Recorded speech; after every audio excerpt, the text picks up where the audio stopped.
nire-record ko yung sarili ko kada nag-discuss ako sa inyo. So you will have time kung gusto nyo, pag mag-exam na tayo, gusto nyo ma-refresh sa discussion, pwede nyo ma-view yung video. Okay? Kasi medyo mabigat yung subject ko sa inyo as I mentioned sa inyo before. So I decided na kada mag-discuss ako sa inyo, nire-record ko na lang para kung gusto nyo panoorin ulit, if in case, at least meron kayong resource. Okay? So, para sa inyo, ano ibig sabihin nito? Aldrin Paul. So, tingin mo, ano ibig sabihin yan?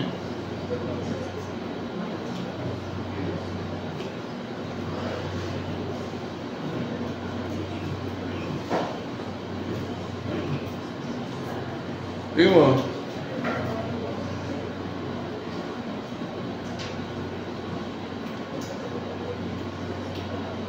Man is not what he thinks he is. He is what he hides. Ano ang sabihin niya?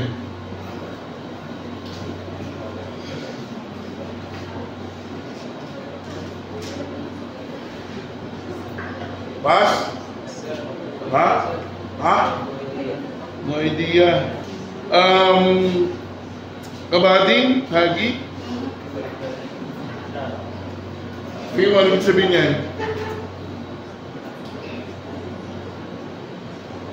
No idea. Sanidad, Camela.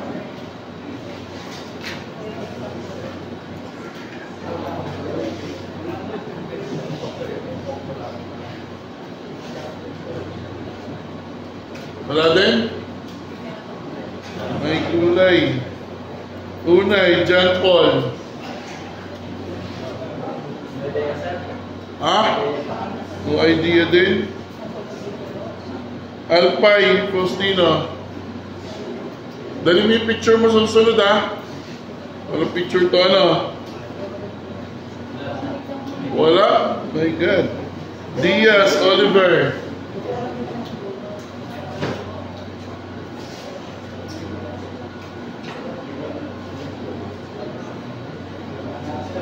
Wala din. Joseph. Ray Ramos. Sir, man is not what he thinks. Bigyan na tayo ng halimbawa sa pagkari. Ako is may amo ako. Concerned ako sa kanya and then binibigay ko yung honesty ko sa kanya para kung ako yung trust niya, tiwala niya sa akin.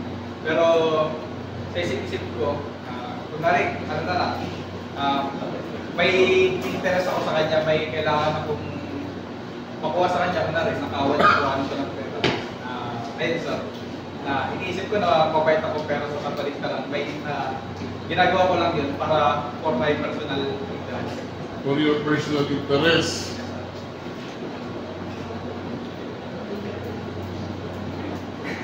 Pwede na hindi. Malapit pero medyo malayo. Kumbaga sa magkakamag-anak, second cousin yun. Second cousin. Pwede, kasi yung bandang huli mo medyo may connect eh. Miss Beato? Hindi, parang gano'n din kay Red yung pagkakaintindi. Ano yung pagkakaintindi mo? Yung sinasabi niya sa'yo, gaya na lang ng example niya sir. Parang gano'n kasi sa'yo na, kunyari si Jeremiah.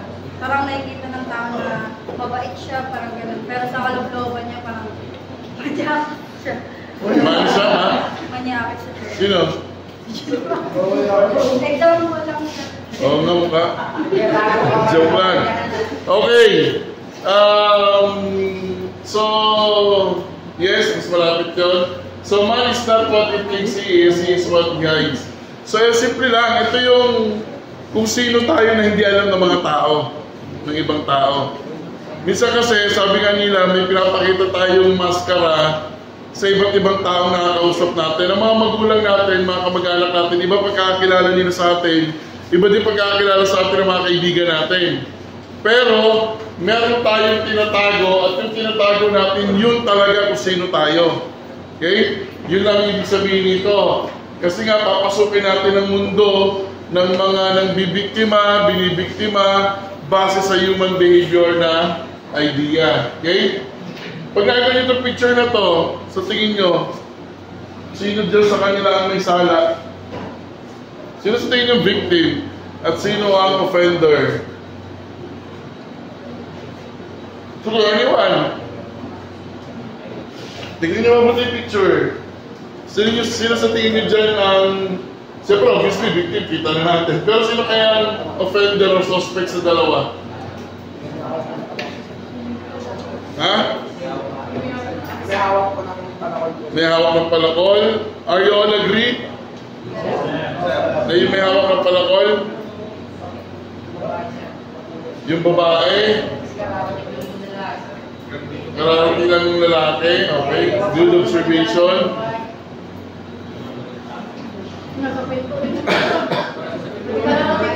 Ha? Ha? May dugo yung axe. So parang sinasabi mo yung dugo galing dito. Ano ba yung natapon? Parang natapon. Natapon lang? Good observation. Parang may natapon lang. Galing doon. Nagtumulo papunta doon sa ulo ng victim. Ano pong na-obserbahan nyo? Pwedeng accident. Okay? Good observation. Ito yung sinasabi ko sa inyo nung nakaraang meeting natin na as criminologists later on in your life, dapat think out of the box kayo. Hindi kung ano yung nakikita nyo, yun ang totoo. Usually hindi yun. Kasi tayong mga bias, meron tayong tawag na bias. Bias tayo sa mga pagkakataon na kung ano yung nakita natin, hinuhusgahan na natin. Hindi natin inaalam yung kwento sa likod ng larawan. So, kailangan maging mapanuri tayo at mapahusga. So, dito pa lang, nalalaman natin na iba-iba kayong opinion.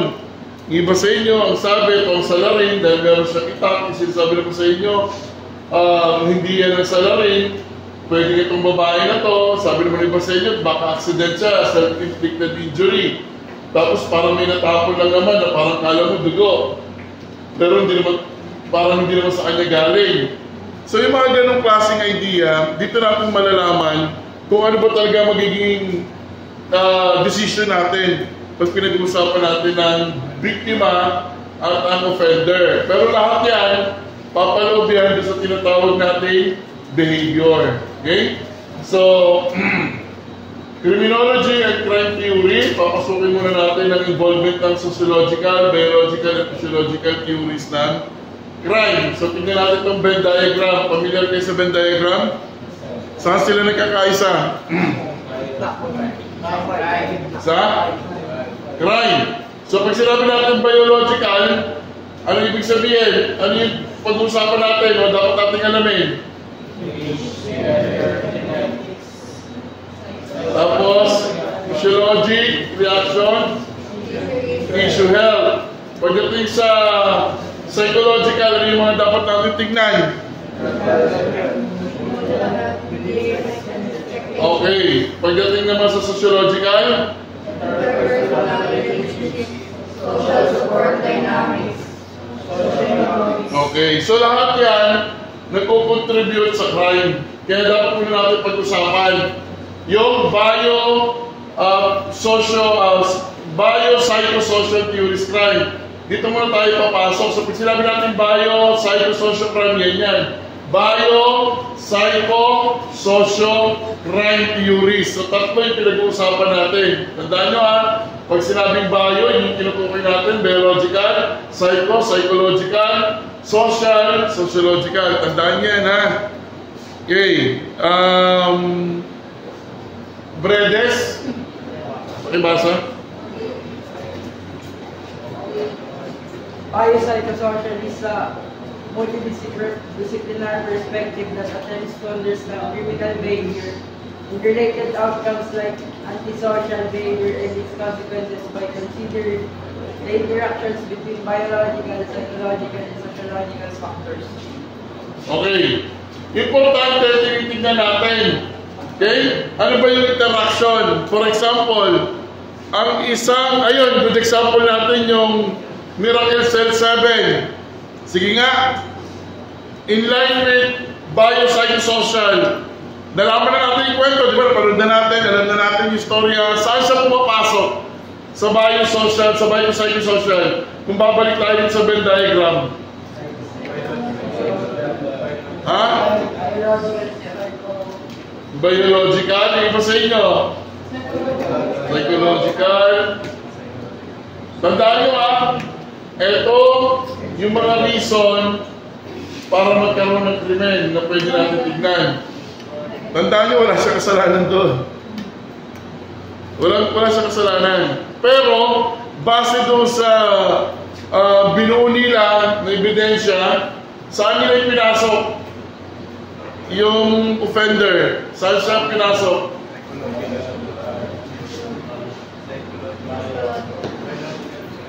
Ha?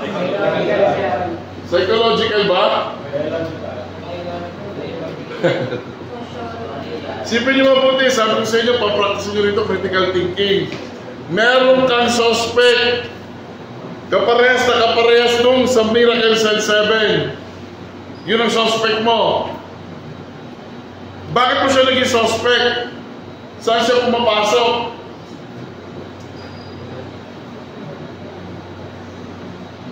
Critical thinking.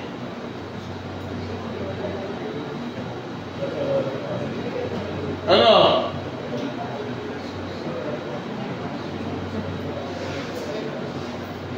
Sige, granted, pagbigyan kayo nagsabi ng biological, saan dyan sa tatlo? Cultural ba? Saan dyan sa tatlo, sa biological? Ha? Age, gender, genetics, physiologic reaction. Yung, di ba, tinulungan niya? Di ba? Pero yung purpose niya tulungan. Pero nung nakita siya, parang siya yung pumatay. Yung naging reaction niya ang nag-determine na siya yung suspect. Di ba? Pangalawa na lang natin titignan yung psychological, mental health. Pero hindi ito na-classify sa kanya. Kaya nakulong pa rin siya. At bibitayin pa rin siya. Kasi kung ginawa nilang mental health, pwede siyang ma-exempt. Pero hindi nila ginawa yun. Pinasok nila sa biological. Yung edad niya at yung kanyang physiologic reaction. Physiologic reaction yung halimbawa, hoy! Ba't mo ginawa yan? Yung natalanta agad. Yung tama nila, bakit totoo? Hindi mo namin gagawin mo. Yung usual na reaction ng katawan mo. Okay? So base nito, sinasabi niya na tignan natin mabuti yung interaction ng multidisciplinary perspective. Ito yun. Okay? To understand criminal behavior and related outcomes. Okay? Like the antisocial behavior and its consequences. Next, pakibasa. Blaza. Lakas boses. Sir, the biopsychosocial model was first proposed by George E. Engel and John R. Romano is 1977. As opposed to the biomedical approach, Engel strived for a more complete approach by recognizing that each patient has their own thoughts, feelings, and history. He framed this model for both illnesses and psychological problems. Okay, so ang unang nag-propose ng model ng biopsychosocial natin, si George Engel. Kasama niya si John Romano. Okay, noong 1977. As opposed to the biomedical approach, Engel strived for a more complete approach by recognizing that each patient has their own thoughts, pag-iisip, nararamdaman, at kwento ng nakaraan. Okay? He framed this model for both illnesses and psychological problems. Kaya sa psychology, usong-uso sa amin yung may tinatawag kami na unconscious. Okay? Yung pinagdaanan mo nung bata ka, pilit mong kinakalimutan. Pero yung pag-uugali mo ngayon, yun ang dahilan kung bakit kaganyan. Kasi may pinagdaanan ka nung bata ka. Okay? Yung mga unconscious. Yun yung mga ginagawa ng ibang psychology na pilit nilang inilalabas yung unconscious mo. Okay? Yung pag tinanong niya sa'yo, halimbawa, anong 33 years old ka, natatanda mo pa ba? Hindi na po eh. O ano yung natatanda mo, pinakabata ka? 5 years old? Nung kinder po ako, natatanda ko yun. Anong kwento meron sa 5 years old? Tapos bigla ka nilang maiiyak. Alam na agad ng psychology na doon mag-upisa yung kwento. Meron kang naalalang pain. Pero, ngayong edad mo na to, for example, ano ka na ngayon, 21. Hindi mo na siya inaalala, inalimutan mo siya. Pero binalikan yun. Bakit? Yun kasi ang magiging dahilan para maghilom. Kung ano man yung pinagdadaanan mo, kung ano man yung ugali o behavior na meron ka. Okay? Next, pakibasa, Rana. Lay. Biopsychosocial model reflects that development of illness, breakdownness, interaction of biological factors, psychological factors, and social factors. Okay, good. Tignan natin example. So example nga, a person may have a genetic predisposition for depression, but they must have social factors such as extreme stress at work, family life, as well as psychological factors such as perfectionistic tendency. Ito yung sinasabi ko, one good example. Walang taong nagpapakamatay dahil lang sa reason na may problema siya ngayon. Walang ganon. Kinakailangan yung depression mo, yung problema mo mag-file up. Kinakailangan mag-file up yun. Dahil mo problema, napapaya ka sa school, nabubuli ka. Basta dapat madami. Yun yung sinasabi niya dito. Meron tinatawag ng genetic predisposition tulad ng depression. Pero, ang depression, magti-trigger yan kasama yung social factors. Okay? Ano yung mga stress na nararanasan mo? Sa school or sa trabaho or sa pamilya. Walang tao na nadidepress na walang kinalaman yung environment. Palaging meron. Yan yung sinasabi ko pagdating sa suicide. Kinakailangan nakasandal ka na sa pader. Wala ka na, no choice ka na. The only thing na papasok sa isip ko, magpakamatay na lang kaya ako. Wala na eh, no choice eh. Nag-file up yung emotion. Kung napanood niyo yung 13 Reasons Why, si Hannah Baker, maiintindihan nyo kung ano yung pinagdadaanan ng mga nagsisuicide. 13 Reasons Why, 13 dahilan bakit siya nag-commit ng suicide. Kasama doon yung sexual. Para siyang na-rape siya doon, nabully siya, ninakawan siya, pinagkaisahan siya, pinagtawanan siya, nawala yung pera niya, na yung pera na yun parang pambayad na pinagkatiwala sa kanya ng magulang niya. Tapos may isang lalaki na pinaibig siya kasi gwapo yung lalaki, kala niya may gusto sa kanya, yung pala sex lang habol sa kanya. Kinabukasan nagulat siya, may ibang jowa yung lalaki. So try to imagine yung stressful na pinagdaanan niya. To the point na nung last na, nung lumapit na siya sa guidance counselor, parang siya pa yung sinisi ng guidance kung bakit siya ni-rape. Doon na nagsara yung pinto sa kanya. Okay? Parang ganito yun.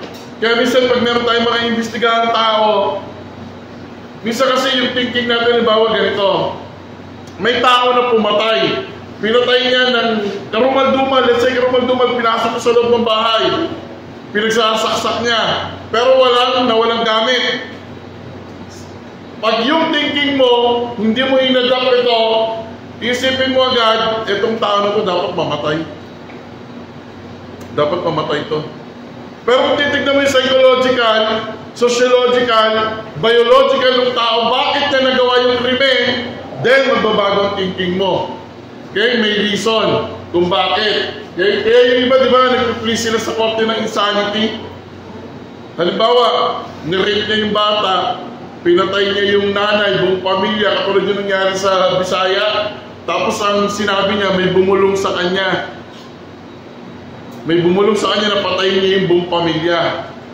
Diba? So pagdating sa korte, magpipili sila ng insanity. So hindi siya makukulong, dadalhin siya sa mental hospital. Okay? So may mga ganung tao.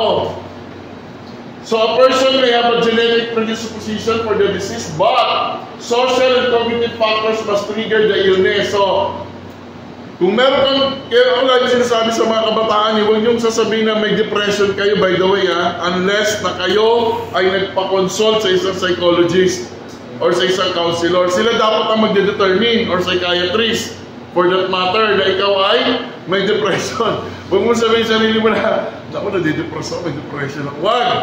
Kasi yung depression mo, baka lungkot lang yan. Sadness. Baka yung sinasabi mong depression, you're just longing for someone. Meron ka lang namimiss. Meron lang tao na umalis sa buhay mo. Na-depress ka na. Yun yung pakiramdam mo. There's a difference between nalulungkot ka at nadidepress ka. Ang mga taong nadidepress, pag yan binigyan ng diagnose, pakikita yung consistency. Kasi depressed ka. Pagkalipas sa ilang araw, saya-saya mo. Tapos, namiss mo lang yung tao na nawala sa buhay mo. Sabi mo sa sarili mo na, depressed ka na naman. Okay? So, isipin natin mabuti. Kaya sabi niya rito, predisposition. Bago. Tandaan niyo yun, ha? Predisposition. Bago. Okay? So, may kinalaman yung social, cognitive factors na dapat mag-trigger yung illness. Try natin panoorin itong video na to. Hindi ko lang kung napanood nyo na itong balita na to. Bagong-bago to. 2 weeks ago lang ata to. O 3 weeks. Sana malakas yung volume. Di ba na nakakita ng magiging 20 saksak ang 10 taong-gulang na bata sa Taytay Rizal? Arestado naman ang 18 anyos na suspect. Saksi, si EJ Gomez. Nakatambay ang babae niyan. Naglayay at naglakad-lakad. Umupo sa likod ng nakaparadang tricycle. Saka bumalik sa inuupuan niya sa gilid ng kalsada. Nang dumaan ang isang batang 10 taong gulang, bigla na lang niyang sinaksak sa likod. Sa ikatlong saksak, nakahiga na ang biktima. May puntong saglit na huminto ang suspect. Tumingin sa paligid at saka dumali ng isa pang saksak sa bata. Tumayo at naglakad ang suspect at itinuro sa mga taong nakakita ang batang kanyang pinagsasaksak. Dali-dali tumakbo at binuhat ang biktima ng kanyang ina. Nangyari ang krimen sa Barangay Dolores sa Taytay Rizal. Ayon sa pulisya, dalawang saksak ang natamo ng batang biktima. Bigla na lang nalaksak ako ng suspect sa isang walang kalaban-laban. Using a bladed weapon or this 6 inches. Dalawa po dito sa pagkabila kanan at saka kaliwa balikat. Tapos ito balik po itong kaliwa na dahil dinaganan po sabi siya. Nagpapagaling sa ospital ang bata. Kwento ng ama ng biktima, pauwi na noon ang anak sa kanilang bahay galing sa eskwelahan. Sobrang galit po. Black po isip ko. So, privilege sa mga kung makikita mo na ginagawa sa anak mo, yung talusan sa puso mo siya. Base sa inisyal na investigasyon, Masasabi natin parang wala siya sa sarili. And nung i-interview siya ng aming investigator, ay paiba-iba yung sinasabi at hindi klaro. So there's something about the mindset of the suspect. tinitingnan ng pulisya ang anggulong inggit. Iniwan po nila ako kasi wala pa kasama. Tapos bakit nagawa ka sa mga tao? Pero parents ko, hindi po kasalanan sa itong hinako nila. Nakaharap sa kasong frustrated murder ang suspect na nakadetinig sa custodial facility ng Taytay Police Station. Para sa GMA Integrated News, EJ Gomez, ang inyong saksi. Okay, anyone na gusto maglabas ng sariling opinion patungkol doon sa napanood? Anong take nyo doon? Doon sa napanood nyo? Naintindihan nyo ba? O, anong take nyo doon? Ano masasabi nyo? Bilang mga future criminologists. Yes. Base po dun sa sinabi ng police investigator, paiba-iba daw po yung sinasabi ng suspect. Maybe pwede po itong maging cause ng illegal drugs. At saka pwede din po pumasok dito yung psychological factors, which is yung mental illness. Okay, good. Kung titignan natin mabuti, 18 years old yung babae, nakatayo lang siya, it's just so happen dumaan yung bata, sinundan niya, then pinagsasaksak niya. Now, ito yung gusto kong tanong. Ano yung nasa isip niya bago siya mag-desisyon na saksakin niya yung bata ng sunod-sunod? At pagkatapos niya saksakin, bigla niya sinabi sa mga tao, may ano dito, may sinaksak. Na parang walang nangyari. Anong nasa isip meron yung assailant natin? Diba? Biro mo, 22 na saksak sa isang 10 years old. Ginawa ng isang babae na 18 years old. Kung ikaw yung mag-iimbestiga, ano ang unang-una mong titignan? Para masabi natin na medyo patas ka at malawak ka mag-isip when it comes to investigation. Kasi criminologist ka eh. Yes? Yung relation nila sa yung relationship. 18 years old, 17 years old. Baka may relasyon. Pwede kasi nagbitaw ng salita yung suspect na selos, di ba? Inggit pala, inggit yung binitawan niya. Iniwan nila ako, sabi ng babae. Iniwan nila ako. Parang example lang siguro sa rin, siguro tatay yung kanya sa mga tatay yung babae, tapos parang babae. Tapos doon niya nakita yung anak, parang siya yung lalaki sinasaksak niya. Kasi nakita sa video sa pinabangan niya yung bata. Okay, good observation. Good observation. Tandaan natin ha, marami tayong pwedeng maging conclusion doon sa nangyari na yun. Okay? So, maganda yung sinabi niya. Nakatayo yung babae, parang inabangan niya talaga yung bata. Pag nagpas ng bata, sinundan niya. Ang nakakalungkot dito, buti buhay yung bata ha? Buti buhay yung bata, nagre-recover daw sa hospital. Ang nakakalungkot dito, pag itong babae na to, napatunayan na mentally insane. May problema sa pag-iisip. Hindi na siya makakasuhan ng homicide. Magpipli yung kanya abogado ng insanity. So yung babae, mapupunta ngayon siya sa rehabilitation. And that is another story to investigate. Bakit nagkaroon ng mental illness? So dig deeper, dig deeper. Kung babae ka, na criminologist, you dig deeper kasi babae to eh. And then, maybe, malalaman mo na siya din ay biktima nang hindi natin alam. Kasi yung pagsaksak ng labing ay ng 22 times sa amin, hindi normal yun eh. May galing na kasama. Chak, chak, chak, chak, chak, chak, chak. May galit yun eh kasi normal na tao, pag sumaksak, magkaaway kami, saksakin ko ito ng isang beses, 2 beses eh. Pero yung 22 na saksak, may kasamang galit yun. Saan galing yun? Kasi baka mamaya, itong nakikita natin, yung suspect, bandang huli, nalaman din natin, biktima rin pala ito. Okay? Okay, so unahin natin ang biological theories, palalimin natin ang usapin. Pakibasa, Christian, Vince. Biological theory. Believers focus on the influence of genetics, biological, and psychological factors and human behavior. They argue that the biological processes play a crucial role in shaping behavior and mental states. So may kinalaman sa genetic.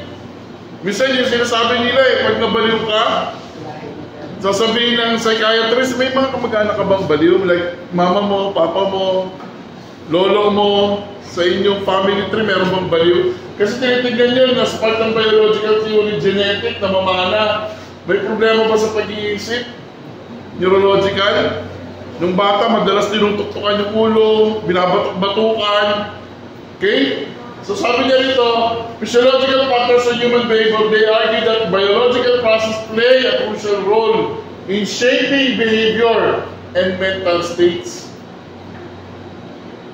Dalawa, behavior, kung paano ka kumilos, gumalaw, makipag-usap, at mental state.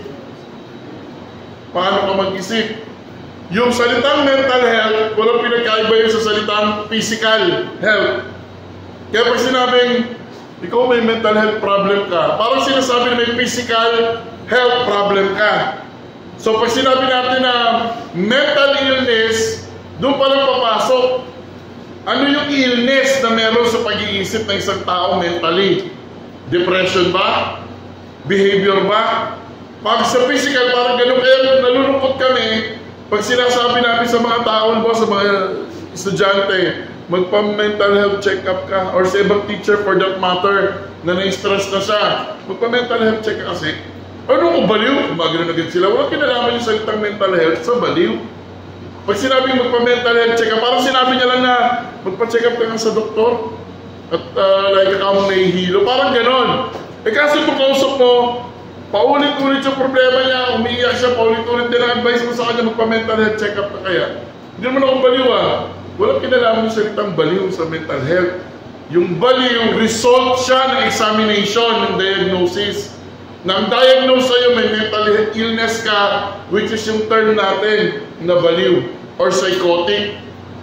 Okay, tandaan niyo yan sana isa kayo sa mag-advocate ng mental health na salita, hindi siya synonymous sa baliw ka. Synonymous siya sa physical health. Okay, yung baliw, result yun ng diagnosis sa'yo kasi nagpa-mental health check-up ka. So, key concept, una, genetic, binanggit na natin, namamana. Okay? Then, brain abnormalities, structural functional abnormalities in the brain that can influence behavior. Kaya minsan, huwag yung, lalo na yung mga bata, yung mga baby na 5 years old, let's say 1 year old, yung inahilig, sinishake. May tinatawag na baby shake syndrome. Kasi yung brain natin nakalutan lang. Tapos yan yung skull na matigas. So pag sinishake mo yung bata, lalo gumagano'n yung ulo, kumahampas-hampas yun. Eh nagde-develop pa lang yung brain yun eh. Ang tawag doon, baby shake syndrome. Sinishake mo, tapos biglang namatay yung bata. Or biglang nagkaroon ng hemorrhage sa brain. Yun yung baby shake syndrome. Kaya pag yung may mga baby kayo, meron kayong baby na kapatid or something, pag yung baby nyo nagkaroon ng convulsion, for example, huwag nyo sinishake. Lalo na ibang mga magulang na tataranta, na pag nakinumbulsion yung mga anak, lalo na yung iyak na iyak, ayaw tumahan, tahan na, sinishake mo, nakalutang na ang brain nun eh. Pag sinake mo, umampas-ampas yun sa skull. So pwede siya magkaroon ng brain injury, magkakaroon siya ng brain abnormalities. Pag tinanong kayo, wala ba kayong nahirapan na magsalita yung anak mo? Na-delay na yung development niya, hindi niya ma-pronounce yung ABC. Tapos naalala mo kayo, nga pala, naalala ko, sinake siya masyado nung bata pa siya. Okay? So ingat na doon sa mga may baby. Okay, yun yun. Then we have the neurochemistry, the role of neurotransmitter and hormones in regulating behavior. Ako gusto ko palalimin to eh. Dati, parang gusto ko makitayan sa mga psychiatrist. Kasi neurotransmitter, ito yung nagsasabi sa brain natin kung ano yung dapat natin gawin. So sabi ko sa sarili ko, what if yung neurotransmitters natin nag-malfunction at ang dinikta niya sa brain mo, magpakamatay ka. Yun yung sinasabi niba ng parang may bumubulong sa kanila. Di ba? Kaya yung mga psychiatrist na nireresetahan ng gamot, yung mga psychotic, yung mga schizophrenia, yung may nakikita sila. Kahit wala ka naman nakikita, nag-usap kayo dalawa, sabi niya, may tao na. May bumubulong sa akin. Ha? Dalawa na tayo dito, Jeff. May meron, may bumubulong. Schizophrenia. So, may kinalaman sa neurotransmitter. Patayin mo yan, yung daw ang sabi. Pinatay niya. Napanood niyo yung sa Limpa Massacre ba yan? Yung pinatay niya rin yung buong pamilya niya, siya yung asawa, siya yung tatay. Tapos bandang ulit sa investigasyon, may bumulong sa kanya. Napatayin niya yon, di ba? So, malalim. Tignan niyo itong pagkatao ng tao na to. Jeffrey Dahmer. Ha? Si Jeffrey? Okay. Ano yung kaso niya? Rape ba? Anong kaso niya? Paano murder? Ano nangyari? Very good. Isa sa pag pinag-uusapan natin ng criminology, hindi mawawala to. Itong tao na to. Nung pinasok yung bahay niya, ang nakita sa loob, mga putol-putol na katawan, ulo, itong torso, hiwalay na kamay. At gusto niyang buuin kasi gusto niyang makipag-sex sa zombie. Isa yun sa lumabas sa investigation. Gusto niya makipag-sex sa zombie. Yun ang plano niya. Kaya hiniwalay-hiwalay niya eh. Tapos bubuin niya. Tapos gusto niya i-sex yun sa zombie. Meron ganitong case din na nangyari dito sa Pilipinas. May kinalaman naman sa child trafficking. Yung bata, yung foreigner siya, pumunta sa Pilipinas, kumuha siya ng Pilipina na kunyari mag-asawa sila pero ang trabaho ng babae, kumuha ng mga bata at dalhin doon sa bahay ng foreigner at magpalabas ng hubot-hubad sa online. So, nung pinasok ng mga pulis na imbestigahan, ang nakakaawa yung bata na sinabi, pabaliktad, na nakahubad. Na gustong-gustong bayaran ng mga foreigner pag ganun. Pag ganun ang itsura ng bata, pag hinahampas mo habang nakahubad, dalawang bata, pinagsisex mo. Bandang uli, natagpuan nila doon sa ilalim ng lababo, bangkay ng isang babaeng bata na inilibing. Namatay, sobrang hirap ng sexual torture na binigay dun sa bata. Okay? So, kung titignan natin mabuti, may mga behavior ng mga tao na may kinalaman, pag-iisipin natin, katulad siya, meron siyang cannibalistic. Ano ba yung sabihin ng cannibal? Kinakain niya yung tao. So, meron siyang ganun. Okay? So, isipin natin, anong klaseng tao ito? Kung criminologist ka, at ito yung binigay na case study sa'yo, pag-aralan mo yung ganyan klaseng tao, para magkaroon ka ng idea na pag ganito pa lang mag-isip ang isang tao, may possibility pala na ito ay may problema sa pag-iisip. Try to imagine, kaya mo bang gawin yung bangkay, dahil pinatay mo na, di ba, bangkay, tapos kakatayin mo pa, tapos ilalagay mo sa ref? Sa drum? Normal pa ba yun? Ha? Android. Diba? Okay. So, key ideas natin pagdating doon sa pinag-usapan natin na biological theories. May tinatawag tayong theory of atavism. Pakibasa. Jans Campusano. Ay, ikaw. Sige. Pakibasa. Theory of atavism. Cesar Lombroso, 1835 and 1909 proposed that certain critical behaviors would be attributed to inherited traits from earlier evolutionary stages. Pakibasa mo na ito, criminal anthropology. Criminal anthropology, Lombroso's study of physical features and their correlation with criminal behavior. Kilala niyo si Cesar Lombroso, di ba? Okay, pamilya kayo dyan, ipasara natin. Develop the concept of born criminal. Sa kanya galing yung idea na yun. Naniniwala ba kayo na may mga taong pinanganak talaga na kriminal? Okay, so siya yung coin nun, di ba? So emphasize the role of physical abnormalities in criminal or criminality. Lombroso identified certain physical features. So naniniwala kayo sa mga ganitong itsura. Na pag ganyan ang itsura, malaki ang chance na siya ay kriminal. Base sa pag-aaral ni Lombroso. Naniniwala kayo?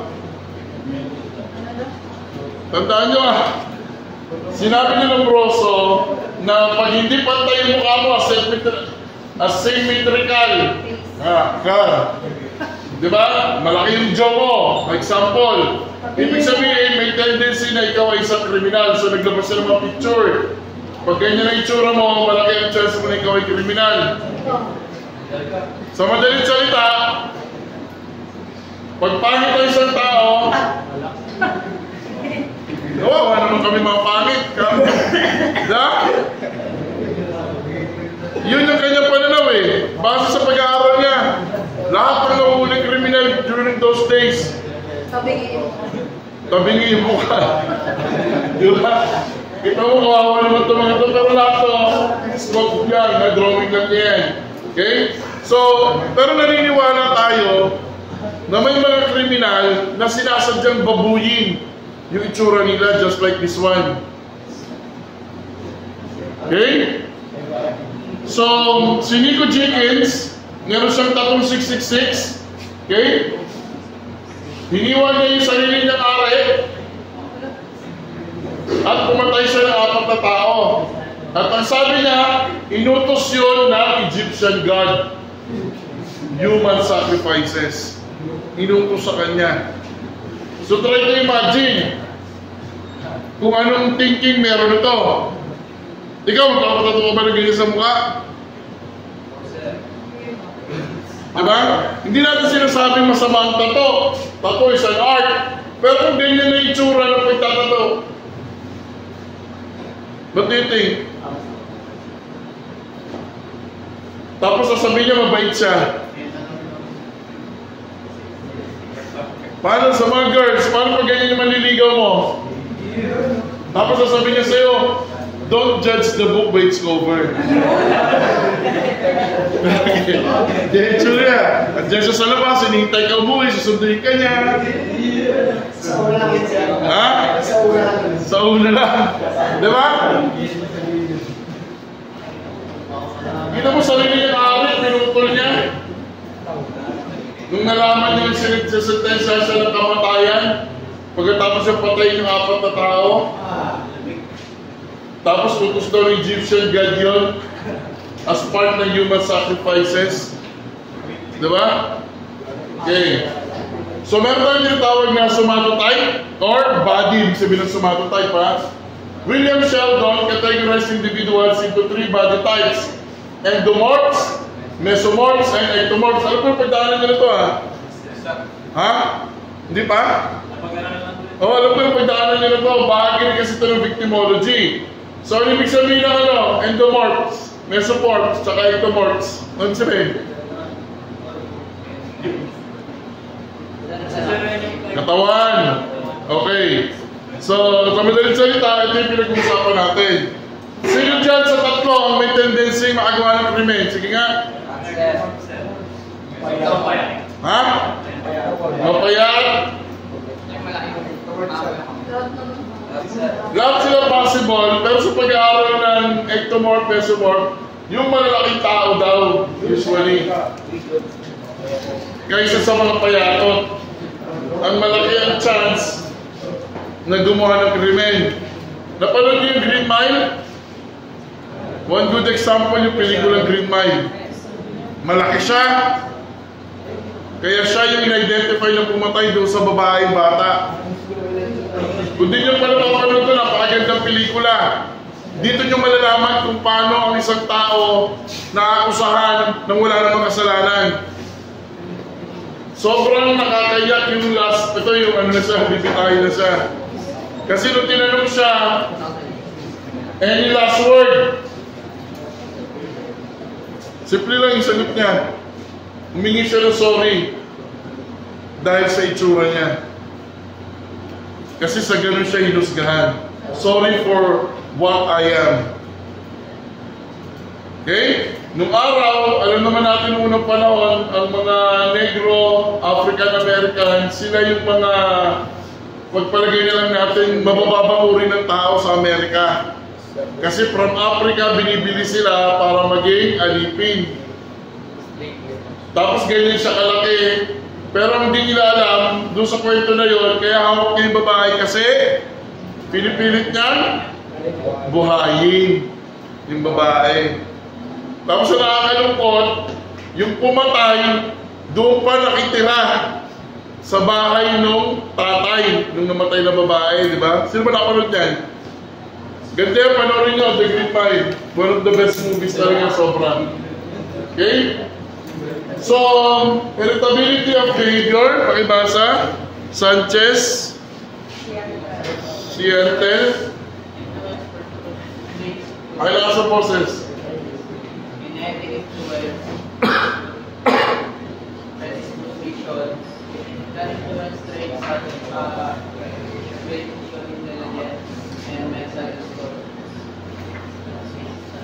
Get twin. Twin studies search comparing, wearing, identical and ordinal traits to determine the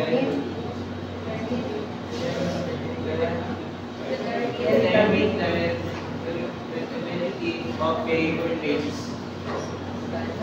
Example, studies show you higher traits for discipline behavior of soldiers among identical traits comparing to ordinal traits. Okay, heritability, yung heredity. Okay? So, sa tingin nyo kayo tatanungin, kasi alam naman natin na kahit nakambal, hindi parehas sa fingerprint. We all know that. Diba? Pero pag pinag-usapan natin ng behavior, okay? Behavior traits. May pagkakapareho ba ang kambal? May kilala ba kayo mga kambal?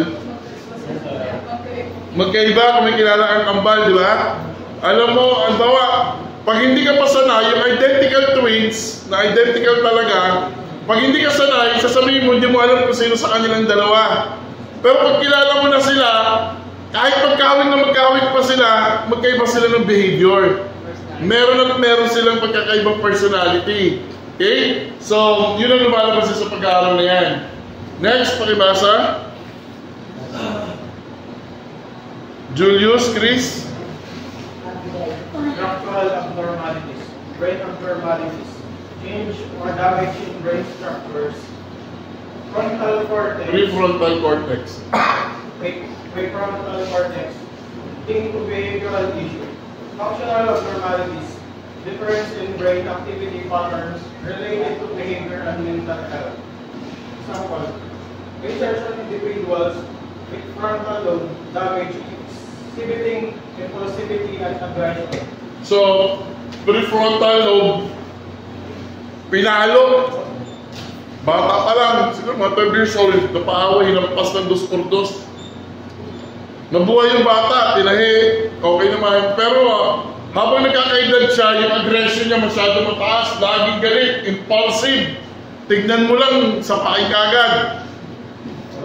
Okay, masyado mataas yung aggression niya. Nagkaroon ng abnormalities. Okay?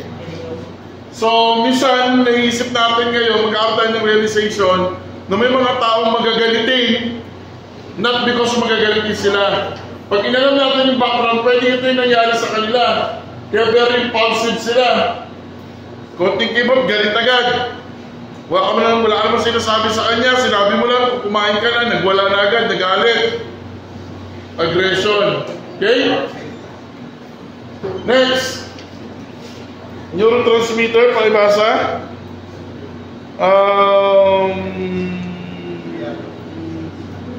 Versus?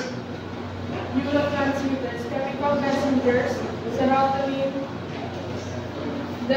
Dopamine.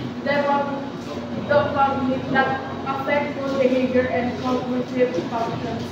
Hormones, chemical substances, cortisol, testosterone, influencing behavior and emotional responses. Example, the role of serotonin imbalance in depression. The impact of high testosterone levels on aggression. Okay. Serotonin, ito yung para maging masaya tayo. Kaya pag mababa yun, at depressed person ka, usually ang nire-reseta sa'yo ng psychiatrist, para tumaas yung serotonin mo. Hindi ka palagi maging malungkot. Tayo mga lalaki, ito sa atin, testosterone. Common sa atin to. Okay? May kinalaman sa pagiging aggressive natin. Pag masyado mataas yung testosterone natin, masyado kang aggressive. So kung titignan natin mabuti, pag pinag-usapan natin ang neurotransmitter natin, may mga chemical messages that affect mood, behavior, and cognitive functions. So sa hormones, chemical substance, okay, influencing behavior and emotional responses. Kaya nga, nauso yung salitang, laughter is the best medicine because of this. Okay? Tawanan mo ang iyong problema. Bakit magtaka ka na? Tawa ka lang. Okay, examples of biological factor affecting behavior. Pakibasa. Federico.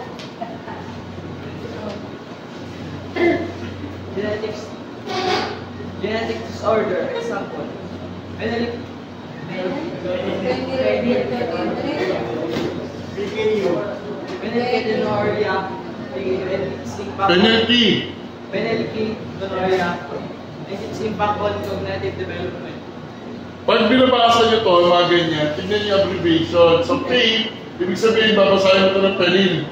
Kasi sumunod na K. K, di ba? K, tonoria. Ha? So, tignan nyo yung P, yung sinabi, so K, dito magsisimula to. So, hindi sa kasama sa pronunciation nito. Phenylketonuria. Okay? Tandaan niya na. And then we have an example. Okay? Brain injuries, example, traumatic brain injuries and changes in personality or behavior. Neurochemical imbalances, example, depression linked to serotonin. Yung sinabi sa inyo ngayon, pag kulang kayo ng serotonin sa depression, usually yan ang nilareseta sa inyo. Okay? Kasi malungkot ka pag ikaw ay depressed. For no reason. Di mo rin alam kung bakit ka malungkot. Gusto mo nagkukulong sa kwarto, ayaw mo na magsalita, ayaw mo ay pagkwentuhan, gusto mo na magsulo. Depression. Kaya kami nalulungkot kami pag sinasabihan yung mga depressed na tao na umaar. Nakakalungkot yun, lalo sila nakakawa dahil hindi naiintindihan yung case nila. So to conclude, biological theories provide valuable insight into how genetic, neurological, and physiological factors influence behavior. While not the sole determinants, biological factors interact with environmental influences to shape human behavior. Sa madaling salita, okay, may insight kung paano ang genetic, neurological, at physiological factors na nakaka-apekto sa behavior. Sino rito sa inyo hindi makontrol ng galit? Ako sa gutom. Ha? Ikaw, hindi mo makontrol galit mo? Paggutom. Paggutom. Actually, pag gutom ka, pero ano yun, kasi pag gutom ka, dapat di tayo nagagalit eh. Kasi pag gutom tayo, ang sasabihin ng katawan natin, ang dikta niya lang sa brain natin, neurotransmitter, nagugutom ka. Nagagalit ka pag walang makain. Pero yung nagugutom ka, hindi tayo nagagalit. Yung hindi tayo makakain, wala tayong magkain, pag mo sa bahay, gutom ka, doon ka magagalit. Pero yung the fact na nagugutom ka lang, yun ang kaya transmit ng brain mo, gutom ka. Ang masakit, nag-i-imagine ka na may lechon sa bahay, kanin, tapos pagdating mo, walang luto. Yun yung mag-trigger ng galit. Okay, tandaan natin ha. Okay. So, takeaways natin. The significance of understanding biological underpinnings in fields like criminal psychology and behavioral science. So, yun ang takeaway natin ha. The significance of understanding biological underpinnings. Ano yung underpinnings? Etong mga to. Ha? Okay, pag pinag-usapan natin yung biological, under, pin, etong mga to. Okay, yun ang yung conclusion natin eh. Okay? So, punta tayo sa psychological. 5 minutes break. Para makarelax kayo. Thank you tayo sa inyo. Buwabagsak na yung mata. 5 minutes break. Galaw-galaw.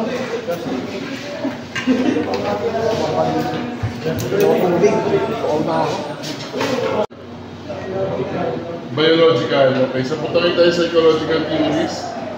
So dito, pagdadaanan natin, o pag-aaralan natin, okay, yung definition ng psychological theories, and then yung mga theories ng psychology, Sigmund Freud, pamilyar na kayo sa kanila, no?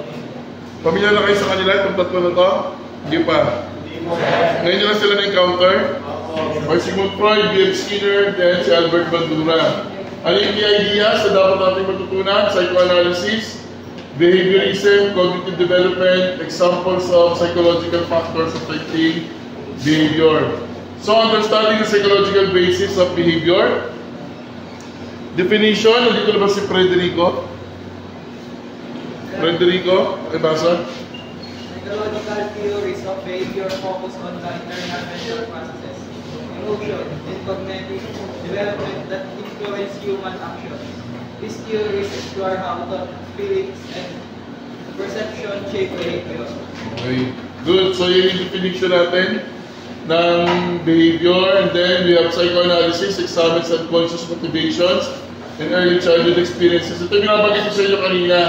Sa unconscious side ng brain natin, meron tayong conscious, unconscious. Sa unconscious side, usually experience natin ng bata tayo.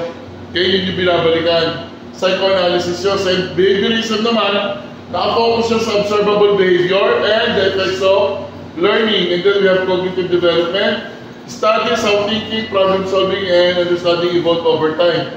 Kaya yung reason na walang bobo, mahina walang ganon, may kinalaman lagi sa cognitive development. Hindi lahat kayo pare-parehas ng cognitive development. Kaya huwag kayo magtaka, bakit yung kaklase mo, isang sabi lang na-gets niya na agad, ikaw ilang beses na pinapaliwanag, hindi mo mag-gets, hindi ka bobo, hindi ka mahina. May kinalaman yun sa development. Okay? Kaya hindi magkakapareha sa mga tao pag pinag-usapan natin ng cognitive development. Kaya nung araw nung uso yung, kaya tinanggal yung first section sa public school. First section, second section, third. Nung araw may ganun eh. Tinanggal yun, bakit? Kasi nga, hindi pare-parehas ang development. So lagi lang tinatawag yung mga matatalino. Di ba? Sila yung nasa first section. Tapos kayo, wala kayo sa first section kasi hindi kayo matalino. Walang ganon. Okay? Walang ganon pag pinag-usapan natin ng psychology. So unahin natin si Sigmund Freud. Sa kanya yung psychoanalysis, ang theory niya yung unconscious motives and early childhood experiences are critical in shaping behavior. The unconscious mind divides the mind into three parts: id, ego, and superego. Yung id, instinct; ego, reality; superego, morality. Okay? Kaya pag may kausap akong bata dati sa school, pag meron siyang, alam ko, aggressive yung bata, lagi napapaaway. Pag lagi siya napapaaway, alam ko agad kung paano ko siya atakihin. Usually may kinalaman sa pamilya. Malalaman ko, broken family siya, lumaki siya sa nanay niya, o sa stepdad niya, o sa stepmom niya. Usually yun ang kwento pag pinag-usapan natin itong childhood experiences ng bata. And then we have the unconscious mind. Bahagi pa rin theory ni Sigmund Freud. The unconscious mind na sinabi natin kanina, itong id, ego, sa superego, yan yung nasa loob natin, naglalaban. Ito yung instinct. Gutom ka. Gusto mo? Kumain. Wala kang pambili. Ha? Ito yun. Nagsasabi, magnakaw ka. Ito yung konsensya mo, morality. Nagsasabi na, huwag kang magnakaw. Nakakatahan ba yung isa sa konsensya nyo? Na parang ayaw nyung gawin? Okay. So, yun yung theory ni Sigmund Freud. And then, may tinatawag tayong defense mechanism. Psychological strategies used by the ego to manage conflict between the id and the superego or the superego. Lahat kayo gumagamit ng defense mechanism. Naniniwala ba kayo? Oo, ito yan ang example ng defense mechanism. Napanood nyo ba yung lumabas sa Facebook ngayon yung nahuli niya yung jowa niya, 24 years old, dumidede pa sa nanay? Napanood nyo na ba yun? Nakita nyo na sa social media. Yun yung mainit ngayon yung pinag-uusapan. 3 years na sila mag-jowa. Alam naman yung mga nanay, alam yung mama's boy. Tapos pagpunta niya doon sa bahay, nahuli niya, dumidede yung 24 years old sa nanay. So sa amin, sa psychology, tawag namin doon, Oedipus complex. Yun yung hindi, yung pleasure ng sucking. Baby ka pa, dumidede ka, di ba? So, hindi siya agad natanggal sa'yo. Okay? Pati yung thumbs up, yung pagta-thumbs up, pleasure principles yun, pleasure yun. May kinalaman din sa pagdedede mo ng bata ka. Kung maagang tinanggal sa'yo, kasi usually pag tinanggal agad, ang kapalit, thumb, di ba? Hindi natanggal sa'yo yung thumb, yung pleasure, yung pag-thumb. Okay? Sa pag-aaral ni Sigmund Freud, may kinalaman niya sa Oedipus complex or aggressive thoughts about same-sex parents and repressed. And then second natin, denial. Okay? For example, smokers may refuse to admit to themselves that smoking is bad for their health. Pero naninigaran niyo sila. Naninigaran niyo ba? Hindi. Oo, naninigaran niyo ka eh. Hindi, dalawang stick lang. Denial involves blocking external events from awareness. If some situation is just too much to handle, the person just refuse to experience it. Then we have projection. Isa pang defense mechanism. You might hate someone, but your super ego tells you that such hatred is unacceptable. You can solve the problem by believing that they hate you. Galit ako sa iyo. Galit ako sa inyong lahat. Sa sarili ko lang yun. Kasi pakiramdam ko galit kayo sa akin. Nag-gets nyo? Ha? Kaya lang ako galit sa inyo kasi nga galit kayo sa akin. Tawag natin doon, projection. Okay? Next, displacement. Ito, maraming gumagawa dito. Someone is frustrated by his or her boss at work may go home and kick the dog. Ito yung ginagawa natin isa na galit ka sa kaklase mo, pero dahil di mo malabanan kasi si Owan nyo yun, pag uwi nyo sa bahay, yung kapatid mo kinutongan mo. Doon mo nilabas yung galit mo. Example na dito, sa trabaho, galit sa yung boss mo, napahiya ka sa mga coworker mo, di ka ba pwede magalit sa boss mo. Pag uwi mo sa bahay, mainit ang ulo mo, nakita mo yung aso mo, sinipa mo. Okay, tawag natin doon, displacement. Then we have regression. A child may begin to suck their thumb again or wet the bed when they need to spend some time. Okay? This is a movement back in psychological time when one is faced with stress. Maraming taong ganyan eh. Pag na-stress sila, doon sila magkakatkat ng kuko. Nakita kayo naman ganun, yung may ganun ng kuko? Okay? Pag na-stress sila, okay. So, regression. So, may kinalaman sa ng bata sa yung sinabi sa inyo kanina yung thumb sucking. Okay? Pag yung pag-iihi, malaki ka na. Halimbawa, 10 years old, high school, college, umihi ka pa sa kama. Psychological yun. Psychological yun. May kinalaman yun nung bata ka pa. Okay? Yung akala mo, umihi ka sa pader. Pag-gising mo, basa pa rin ka pa. Gumagano-ganon ka pa. Okay, so regression. Psychological yun ha. Kinakailangan mo magpakonsulta sa isang psychologist. Tandaan nyo ha, thumb sucking, pag na-stress na, kinakagat niya yung kuko niya, umiihi pa sa bed, kahit malaki na, nananaginip na madalas, okay? Lalo na yung mga paulit-ulit, yung napapanaginipan mo, psychological yan ha, kinakailangan magpa-check up para ma-diagnose kayo, alamin bakit paulit-ulit mo napapanaginipan itong klaseng sitwasyon na to. Okay? So lahat yun, bahagi ng psychology yun. So, ang key contribution ni Sigmund Freud, introduced concept like repression, denial, and projection, emphasized the role of childhood experiences in personality development. So, example, an individual's irrational fears might seem from repressed traumatic experience in childhood. Ayaw niyang sumakay sa bus, kahit siya ay malaki na. Nung inalam mo, bata pala siya, na-aksidente sila, namatay yung mga magulang niya sa lang buhay.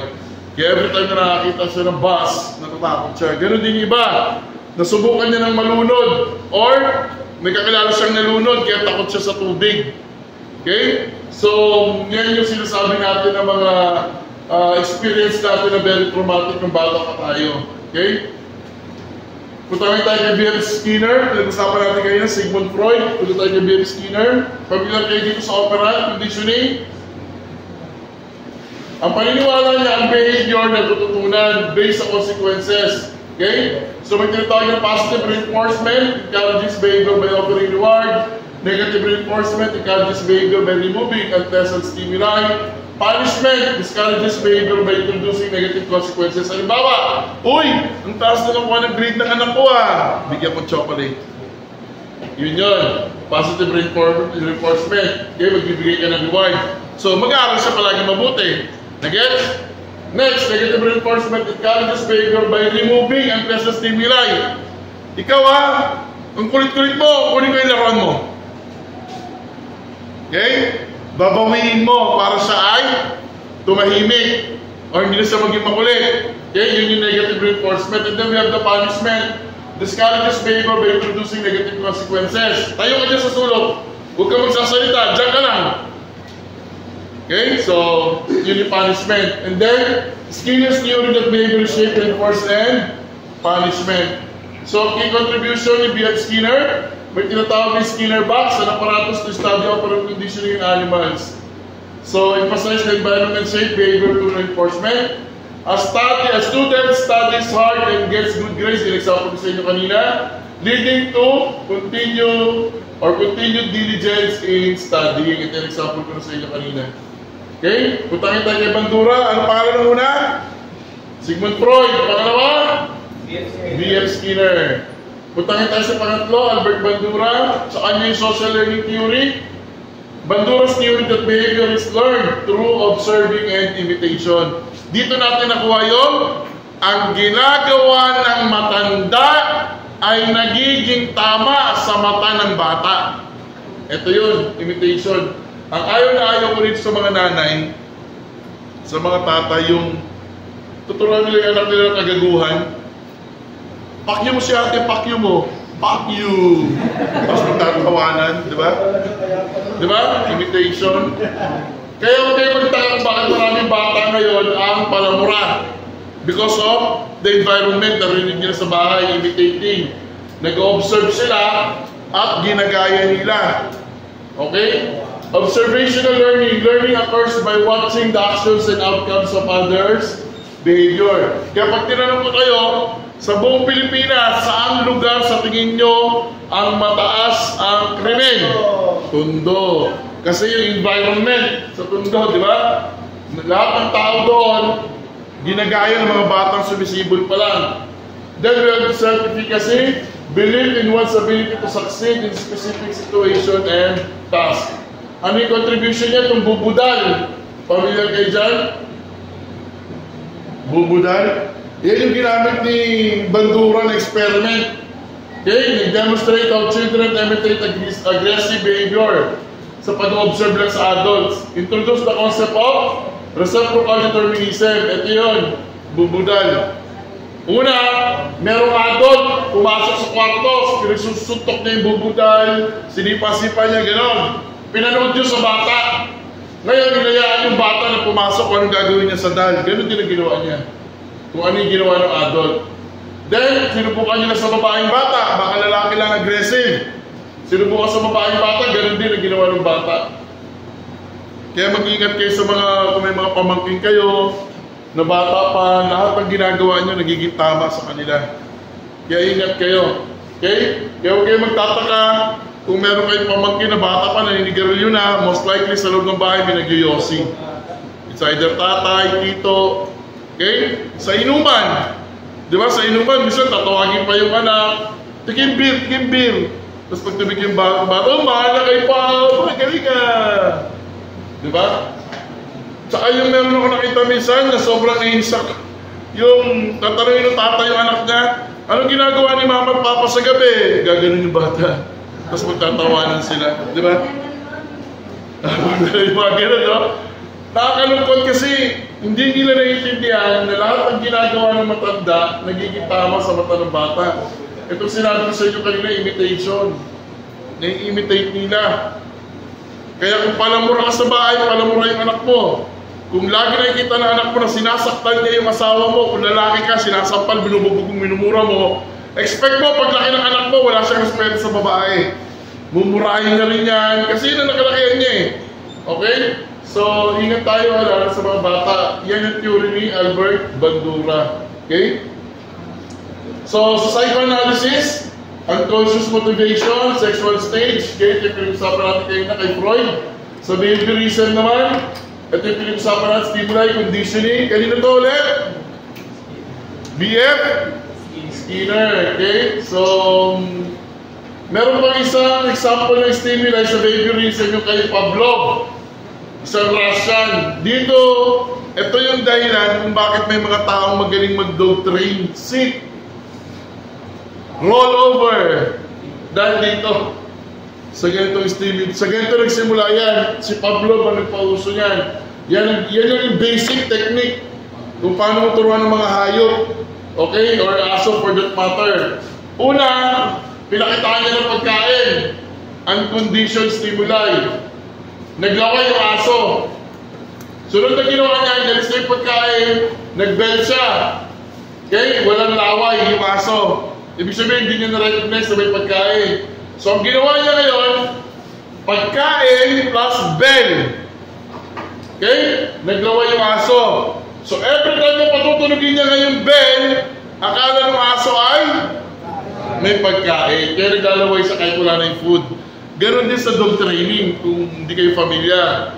Diba? Sit! Hindi marunong yung aso mo, bibigyan mo muna ng food. Tapos igagabay mo yung bandang pwet niya, paupuin mo. Sit! Ulitin mo yun. Then bitaw. Repeat. Sit! Hindi niya ulit gagawin. Ibebend mo muna yung pwet niya ulit bago mo naman sa bigyan ng pagkain. So alam niya ngayon na pag nag-sit siya, meron siyang pagkain. Okay? Yan yung basic. Ang nagpauso niya si Pavlov, no? Yan ang ginagaya ng mga dog trainer. Okay? And then, sa cognitive development, focus on how individuals perceive, think, and solve problems. Then we have the stages of development. Jean Piaget, isa rin sa mga theories natin, the idea of cognitive abilities, developing stages. A child in pre-operational stages 2 to 7 struggles with understanding the concept of conservation. Halimbawa, sa bata na hindi niya pa nalalagpasan itong conservation, na bahagi ng paglaki niya, edad 2 to 7, pag meron akong 1.5 liter ang laman nito. Okay? Pagpalagay nyo, nakikita nyo yung laman ha? Nagigets? Pagpalagay nyo, nakikita nyo yung laman.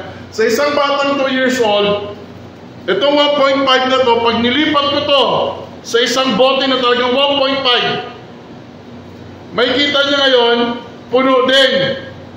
Di natuwa yung bata, parehas. Pero pag nilagay ko na siya saglit sa mas matabang lalagyan, pero maliit lang, hindi mag-gets ng bata na saan napunta yung ibang laman. Bakit hindi na siya napuno? Naiintindihan niyo ba yung sinasabi ko? Ha? Lalagyan lang yung iniba natin, pero yung volume pare-parehas. Sa atin, alam natin, 1.5, kahit tinipat mo, 1.5 pa rin yan. Pero sa bata, hindi niya pa mag-grasp yun. Okay? Ibig sabihin, yung conservation part, yung volume ng liquid remains the same despite the shape of the container. Okay? So, isipin natin, pag yung bata, na-identify niya na yun, yan na yun. Alam niya na, pare-parehas yan. Katulad ng magic. Nag-magic ka sa bata. Simple lang. Bola. Pinakita mo. Hinawakan mo. Nilagay mo rin sa likod mo. Pero binitawan mo. Pag ginanon mo, pipili pa rin yung bata. Pag sinabi mong parehas na wala, kita mo yung tsura ng bata, hindi niya mag-grasp. Sana po tayong bola. Hinawakan mo lang eh. Pwedeng malipat dito eh. Pero parehas na wala. Pero nilagay mo sa likod mo, tignan mo yung tsura ng bata. Hirap na hirap siya mag-grasp. Pero pag alam niya na tumupunta siya sa likod mo, very good. Ibig sabihin niya, nagpasan niya na itong part na to. Okay? So, example ng psychological factors affecting behavior, unconscious conflict. Example, repressed anger from childhood leading to passive-aggressive behavior in adulthood. Kaya importante sa atin na pinag-aaralan natin to kasi ako sanay ako eh. Dami ko na nakausap na bata na napaaway. Pero pag nag-uusap kami, lagi may kinalaman sa pagkabata nila kaya sila galit sa mundo. Kaya minsan, pag tinatanong mo yung isang bata, either babae o lalaki, pag alam kong broken family, pag tinanong mo siya saan siya nakatira, sa nanay, gumano siya, isa agad ang tanong ko, galit ka sa tatay mo? Sabi ko, bakit? Hindi ko pa alam sa galit ako sa tatay ko. Bakit? Kasi nung bata siya na-inject, wala siyang tatay. Pero may nanay siya. So na-inject sa kanya, pinabayaan siya ng tatay niya. Kaya ko lagi sinasabi sa mga nanay, pag kayo iniwan ng asawa niyo at may anak kayo, or kinakasama nyo, huwag niyong sabihan yung anak nyo na magalit din sa tatay. Yung problema nyong magkasawa o magpartner, problema nyo yun. Huwag mong gamitin yung anak mo na siya din lalaki na galit sa tatay.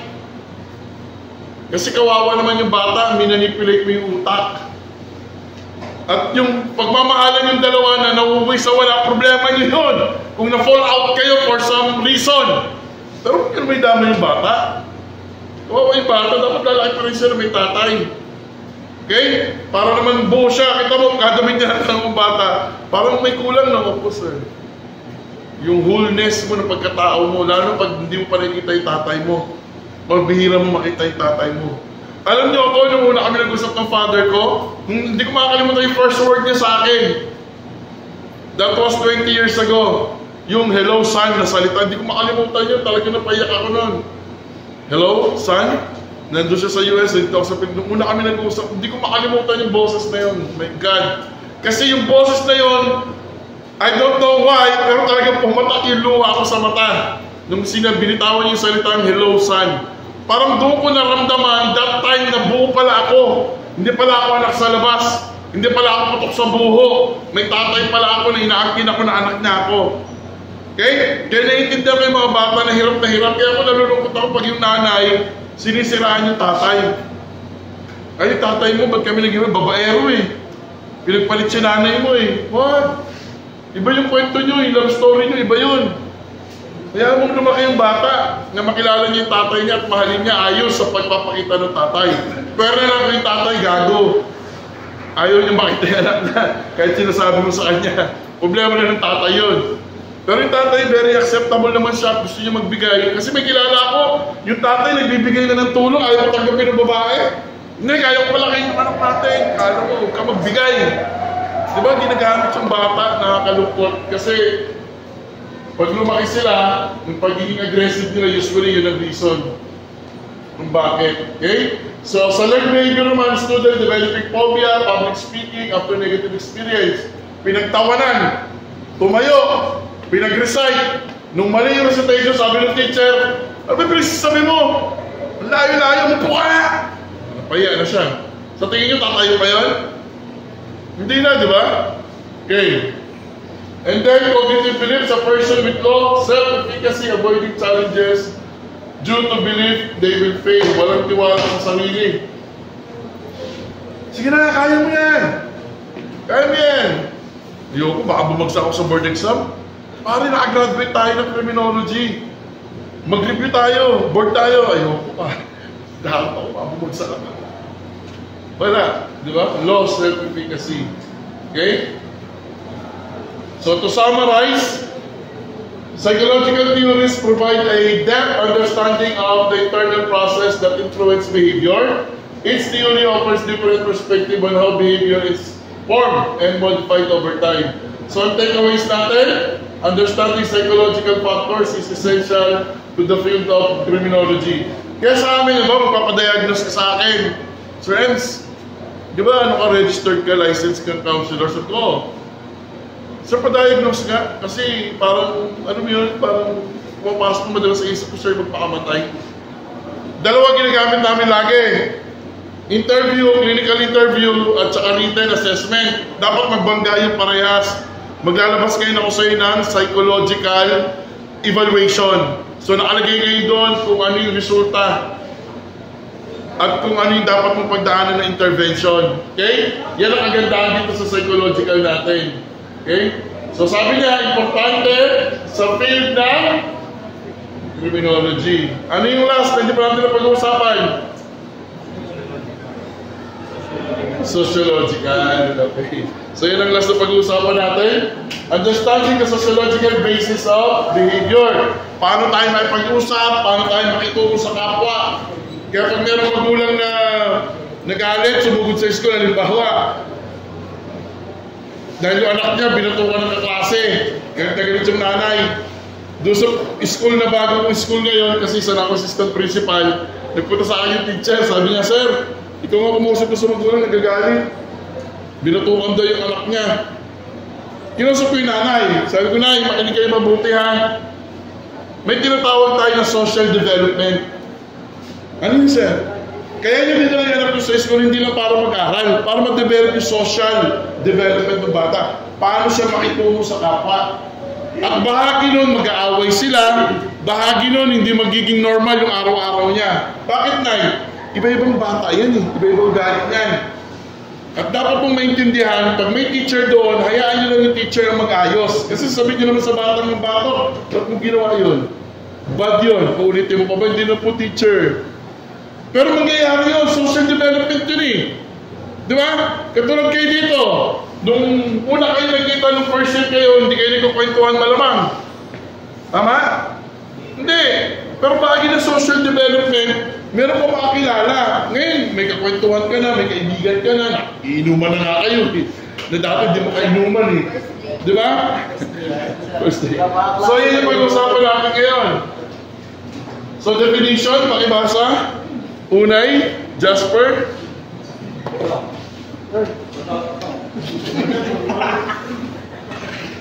Sociological.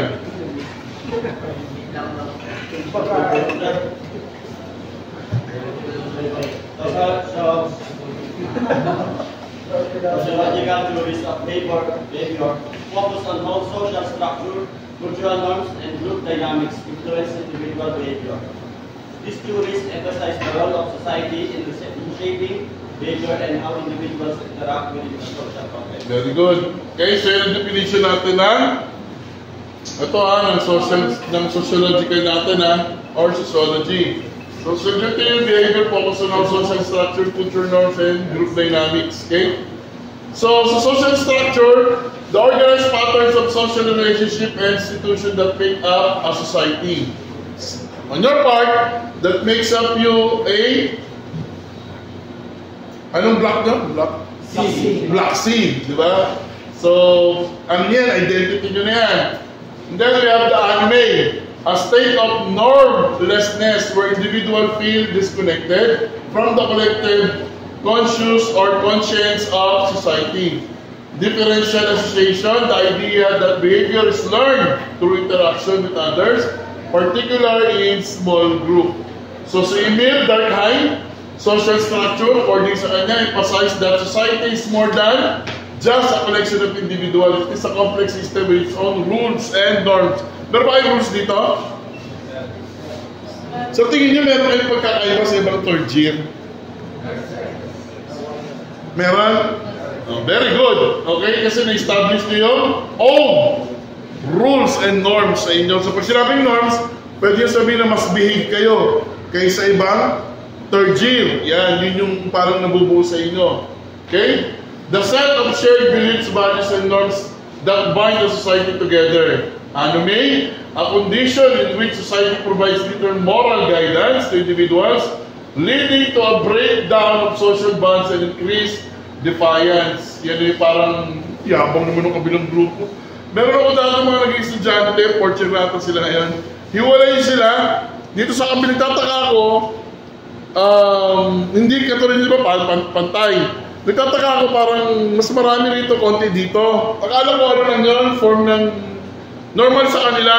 Tapos tinanong ko, magkahiwalay yung taga-Bataan sa taga-Olonga po at nasa likod taga-Sambales. Oo, parang ganun yung nangyari. Sabi ko, kaya pala nagpagka-agroup po kayo dyan. O, so hindi pa namin sila close eh, ganun-ganun. So ito yung example na. Okay? Pwede mawala yung social bond. Okay? Alam mo, pag leader ka, kaya sabi ko sa OWA nila, alam mo yun ang mistake mo pag leader ka. Trabaho mo na magkaisa. Bakit hindi ka gumawa ng sitting arrangement? Katabi ng isang taga-Bataan, taga-Olonga po, taga-Sambales, Bataan, Olonga po, Sambales, gano'n. Tapos nakatitig lang siya sa akin kasi parang na-realize siya, kaya tuloy may sariling grupo yung mga taga-Bataan. Ang dami din nila eh, parang mga nasa 12 sila mga taga-Bataan eh. So sabi ko, pangit tignan na ikaw yung O1, tapos yung tao mo o yung mga klase mo, grupo-grupo, hindi kayo nagkakaisa. Okay? And then the contribution, pioneered the study of how social structures influence behavior. At yung pinag-usapan natin na si Emil Durkheim. Okay, introduced the concept of social facts, which are external to individuals yet constrain their behavior. Example, Durkheim's study of suicide demonstrated that social factors such as integration and regulation influence individual actions. So pinag-aralan niya paano nagkakaroon ng suicide. Okay, ako very fascinated ako talaga sa suicide. I don't know why. Yung dissertation ko, nung doctoral ko, yung dissertation sa inyo, research yun. Sa doctoral ang term namin doon, dissertation. Yung dissertation ko may kinalaman sa suicide.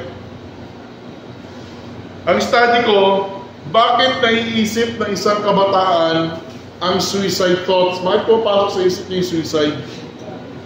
Okay? Sobrang fascinated ako dito na may pinanood pa ako sa pelikula, di ko naman na-share ko sa inyo yung film. Yun na nagpa-jump sa conclusion ko na what if ang suicide pala ay isang essence lang natapos na yung kwento ng buhay mo, wala ka na magagawa, hanggang dito ka na lang. Tatapusin mo na. What if ganon? Yung neurotransmitter ng brain mo, as I mentioned a while ago, ang purpose niya to end your life kasi hanggang dito na yung program mo. Wala na program sa'yo para bukas eh. Sabi ko, what if ganon? Kasi napanood ko yung feel ganon. Sobrang ganda ng pelikula pero mind-boggling. So, ang gusto ko kasi pag-aralan talaga tulad nung nakaraan. Nagpakamatay yung isang student ko. Grade 11 siya that time. Napasal ako nung nabalitaan ko. Sir, patay na siya ng ganyan. Bakit? Paano nagpapatay siya? Nagbiktik. Punta ngayon ako sa bahay nila after a few days. Talagang tinanong ko yung magulang. Tinanong ko yung tatay. Tinanong ko yung kapatid. Naramdaman niyo magsusuicide siya? Sir, hindi. O sige, sabi kwento niya sa akin, ano yung nangyari? Ano yung mga pinakita niya? Ayaw niya may kausap. Nagkukulong sa kwarto. Ayaw kumain. Dumating mga kaibigan niya, sinasara niya yung bintana. Ayaw niya may kausap. Pag umuwi siya sa bahay, ibig na buksan yung mga bintana, isasara niya yun. Para isipin ng mga tao dumadaan, wala pang tao sa bahay. Nung gabi po, bago siya nagpamatay, anong nangyari? Nakaupo lang siya dyan, sir, sa sulok. Tapos hawak yung cellphone. Tapos sabi ng kapatid niya, sir, lumabas ako ng 1 o'clock, gising pa si kuya. Nakaupo. Sabi, normal sa akin siya, tahimik si kuya talaga eh. Hindi, ako lang, diretso ako. Then natulog ako. Pag-gising ko sir ng 4:30 or 4:45, kasi sir bago mag-5 yun eh. Nagsasalamin yung kapatid, may salamin pa kapal. Hindi ko sir suot yung salamin ko. Pero alam ko kasi papunta sa CR. Patay yung ilaw, hindi naman kami nagpapatay ng ilaw sir sa sala. So pag labas ko, may naaninag akong tao rito. Hindi ko muna pinansin sir, diretso ako CR kasi malabo yung mata ko eh. Tapos sir, bumalik ako, binuksan ko ilaw. Pag bukas ko nakabigti na si kuya. Doon ako sumigaw, lumabas si mama, si papa. Tapos may nagsabi sa amin na yun nga, tumawag ng polis, ganyan. Pinakita sa akin yung mga picture, dumating mga polis, iniimbestigahan. Tapos, nagsalita yung sa kaklase niya dati, sir, ano yan eh?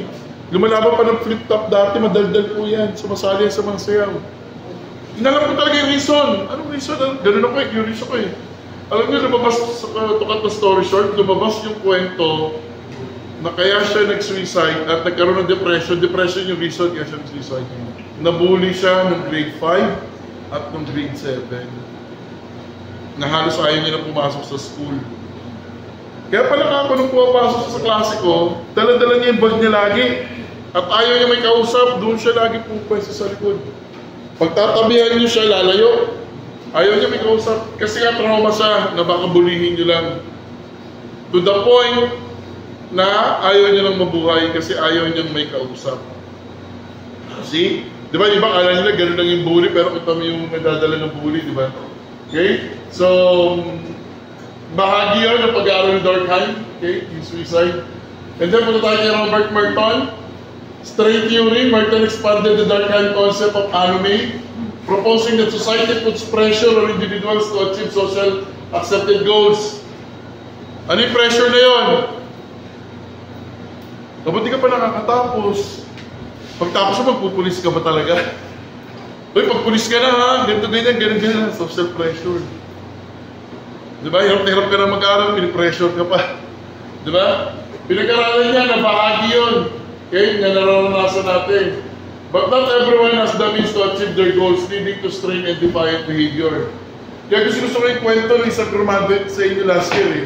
Graduate siya dito pala, ito lang, graduate niya lang. Ang ganda ng kwento niya. Ang ganda. Buntis siya eh, high school pa lang. Diba? Tapos ngayon, nakagraduate siya ng criminology. Tignan mo yung pressure na pinagdaanan niya.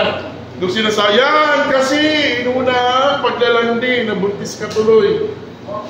Oh, nung graduate siya, nung pinost yung picture niya, o di sampal doon sa mga tao na nanlait sa kanya, di ba? Kaya importante rin na naiintindihan natin yung pinagdadaanan ng mga tao. Typology of defiance. Merton categorized response to straight in 5 types: conformity, innovation, ritualism, reprism, and rebellion. Okay? So, key contribution niya, framework, understanding defiance in terms of social structure and cultural goals. Saan nangyayari ngayon ito ang defiance? Di ba yung meron ba ditong Meron ba ditong KJOC? KJOC, Kingdom of Jesus. KOJC. Meron dito? Wala? Oh. Katulad yun. Alam mo, nagtataka ako doon. Isipin nyo lang mabuti ha. Critical thinker ka dapat. Pastor nyo, kinasuhan. May warrant of arrest galing sa korte. Child abuse, trafficking, and among others. Kung yun ang pastor nyo, kayo yung paglalaban nyo? Ha? O isipin nyo anong thinking meron ngayon yung followers. Isipin nyo nga, anong meron silang thinking na hinarangan nila yung mga pulis at yung may hawak ng warrant of arrest? Anong thinking meron sila? Simple lang. Pinaniwala kasi sila ni Kibuloy na si Kibuloy ay isang Diyos. Diba? Sinabi naman niya, Diyos siya eh. Kaya kapag sinabi niya, hinto ko yung bagyo. Hinto ang bagyo. Kasi Diyos siya at sinabi niya, nakita niya rin kaharian niya sa langit. Ang ganda ng mansion niya doon. Na-inject yun sa mga tao. Kaya hindi nila ma-comprehend, bakit aarastuhin yung pastor namin, Diyos yan. Naisip niyo ba yun? At ito pa isipin niyo mabuti. Sa ibang reliyon, hindi isang leader. Madami. Siya lang leader. Diba? Kaya isipin mo mabuti na yung isipan ng tao na mamanipulate. Kaya manipulate. Kita mo na yung pinapanood ko nga sila na parang pinapalabas pa nila na EDSA daw, nasa Davao na. Nagtataka ako eh. Kasi kung yung pastor niya walang kasalanan, bakit hindi siya sumuko? Kasi kung sumuko siya at napatunayan na wala siya kasalanan, hindi lalong dadami sila, di ba? Matutulad sa Jesus Christ. Di ba? Barabas o Jesus Christ? Sino pinili ng mga tao? Si Barabas ang palayain, di ba? O, hindi lalong siya sisikat, di ba? Kasi sabi niya nga siya ang Diyos eh. Kaya sabi ko, naawa ko sa mga followers. Naawa ko sa mga followers. Sociology na ito topic natin, no? Anong klaseng in-impart sa brain nila at naniwala sila until now na ganun yung kanilang pastor? Diba? Okay. So punta tayo kay Edwin Sutherland. Differential association theory. Sutherland proposed that criminal behavior is learned through interactions with others. Yan yung sinasabi natin na hindi, nakasama ko lang po pero siya yung nagnakaw. Sir, di mo alam na papatayin niya eh. Ang sabi namin na nakawin lang namin eh. Pero sinaksak niya sir, pero hindi ako sumaksak. Yan. Okay? Yung interaction mo kasi, gusto niyo yung mga kinakasama mo, pwede mo matutunan na ikaw din maging criminal bandang huli. People learn values, attitude, techniques, and motives for criminal behavior from close relationship. Mga bata, minoridad, tinuturuan magnakaw. Kasi alam nila walang kaso, bata. Snatch, di ba? Manghingi ng pera, mga namamalimos dyan. Ako di ako namibigay sa mga namamalimos. Kasi, tinotolerate mo eh. Tinotolerate mo eh. Hindi mo alam mas mayaman pa sa'yo yun. Napanood niyo ba yun sa social media, yung badyaw? Na isang araw kumikita na 5,000. Kaya hihingi lang ng pera. Tapos nung pinakita yung bahay niya, up and down. My God! 5,000, pinakamababang kinikita niya araw-araw. Anak na pitong-puting-pating. Tapos awawa tayo sa kanila, di ba? Kaya ako di ako namimigay sa mga mahihirap, ay sa mga namamalimos. Okay? Learning in social context, the frequency of duration, priority, intensity of interaction, influence the learning of defiant behavior. Defiant, yung ayaw mo sumunod. Arrestuin ka, ayaw mo sumama, defiant. Argued that criminal behavior is not inherited but learned through social interaction. At yun para kay Edwin Sutherland, okay? Ang behavior ng isang kriminal, hindi na mamana kung hindi natututunan kung paano tayo makasalamuha sa ibang tao. Example, a person growing up in a community where crime is prevalent may learn to engage in criminal behavior because it is normalized and reinforced by peers. Saan magandang lugar example to? Saan lugar magandang example? Sa? Tondo, di ba? Di ba? Tondo? Dito sa Olongapo saan? Maraming siga, 12. Alam mo, kahit tinanong mo rin yan sa ibang year, yan din nasagot sa akin sir sa 12. Alam natin na drugs, gulo, mga batang pasaway, talagang nasa 12. Okay? Social structure or structure, influence or institutional influence. How institution like family, education, and religious shape behavior? Pag hindi na pag-aaral ng bata, malaking posibilidad, tama? Tama na maging kriminal siya. Okay? Pamilya, walang support ng pamilya. Kung yung relihiyon niya, katulad kay Kibuloy, malamang. Role and status, the expectation associated with one's social position and how they influence behavior. Okay? Role and status, ito yung mga... Gusto mo yung magkaroon ng kaibigan na mayaman? Mayaman, pero gago. Alam mo yun, yung parang pagmamalaki niya papa niya. Papa ko yun, parang gano'n. Yan, ito yun. Okay? Yung isang kaibigan ko, ganyan eh. Anak siya ng general. Nakakaawa. Kasi ngayon, ano na lang siya eh. Nagka-traffic. Sa traffic eh, hindi ko na babagitin ang pangalan. Pero anak ng general yun. Tapos, bisa pag nakita ko, pare, bigyan mo naman ng... Ano itong inanak mo? Ganun, nakakaawa. Pero nung kalakasan nila, pag pumunta kami dyan sa bahay nila sa West Bamba, nakalapag sa kama niya, lalabas na, ibang klaseng baril, mahaba, 45, 38, shotgun, M16, bala, nandoon lang, ganun sa kayabang noon. Ganun sa kayabang. Dadayo kami inuman, bibigyan namin tag-isang baril, pag nagkagulo pare, ganun. Oh my God. Influence eh. Di ba influence behavior? Kasi nga spoiled sa tatay. Okay? Tapos yung kuya niya pa, NBI. NBI yung kuya niya dati. Okay? So, anyway, normlessness, the situation where societal norms are unclear or no longer applicable leading to defiant behavior. Social change, rapid social change can lead to anomy. Example, economic crisis leading to increased crime rates as individuals struggle to adapt to economic condition. Nangyari ito nung panahon ng Yolanda sa Tacloban. Di ba nagkaroon ng looting? Pinasok ng mga grocery. Okay? And then different association, learning through interaction behavior, especially defiant or deviant behavior is learned in interaction with others. Influence na kaibigan, example, gang members. Sino dito sa inyo nasangkot na sa away dahil sa mga gang? Dahil sa mga bagang.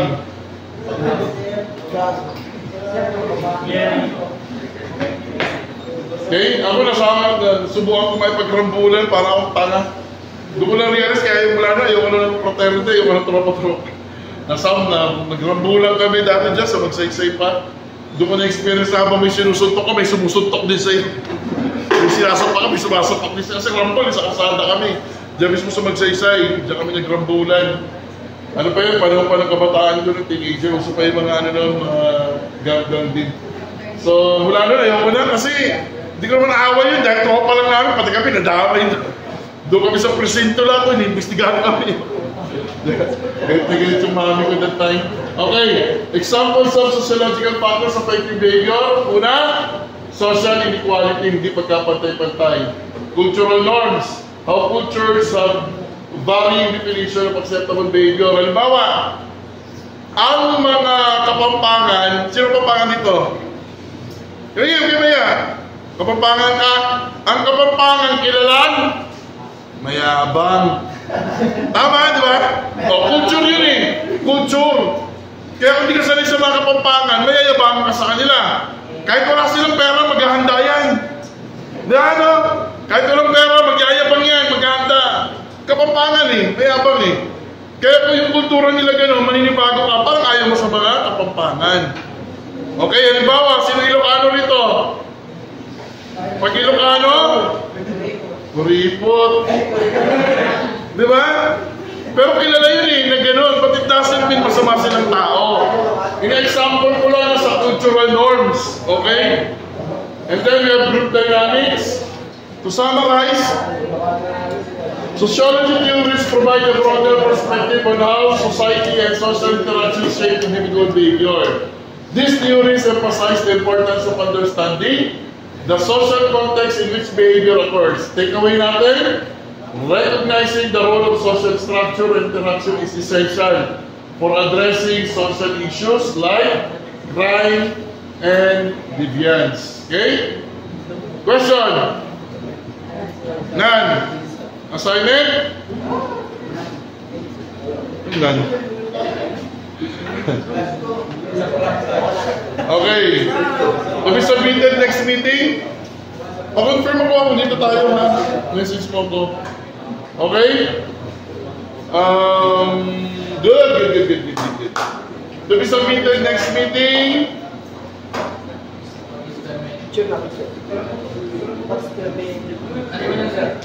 So, ang topic natin ngayon, biological, sociological, and psychological. Okay? So, yun yung assignment nyo.